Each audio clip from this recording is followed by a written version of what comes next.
So this particular model, the YAPS model that I'm talking about, we've been implementing since 2019 in collaboration with the Ministry of Health and supported by PEPFAR that funds a significant proportion of our projects in TASO.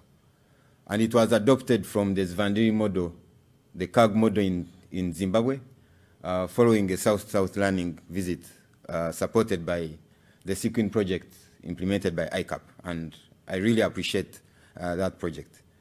So we did a pilot with 5 implementing sites, 1 center of excellence, 1 health center, 4, and 3 lower facilities. And currently, we are scaling up the implementation. And to just give you an overview of this model, the target population is 10 to 19-year-old adolescents and young people 20 to 24 years. The peers are aged 18 to 22, the peer leaders who are formally recruited and facilitated to participate in the management of this subpopulation. So unlike previous programs where we're using volunteers, we do actually facilitate these. And that's why we use 18-year-olds and above, because that's the age of consent and where in Uganda someone can work. They follow the national adopted guidance, which we developed together with the Ministry of Health that supports the entire continuum of response.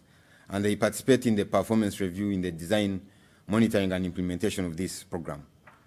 And part of the facilitation, we provide them bicycles to ensure that they move and are able to see their peers in the communities. And these are the building blocks: engagement of the leadership, where 1 peer leader works at the facility for 1 day, and then 2 days in the community. So for a total of 3 days, they're able to devote time to this work. And we also have additional workforce that supports these clinics. So where need be, we have healthcare workers that come in to manage the conditions that are required.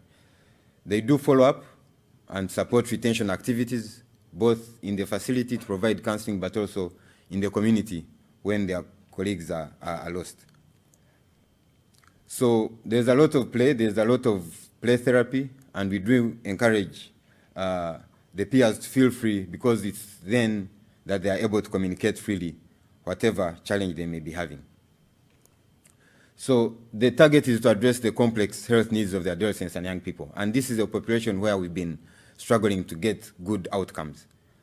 And it's multi-sectoral in approach, both at the districts, the health facility leadership, and the peer supporters, and also integrates other conditions: NCD screening, COVID, gender-based violence, and also mental health activities.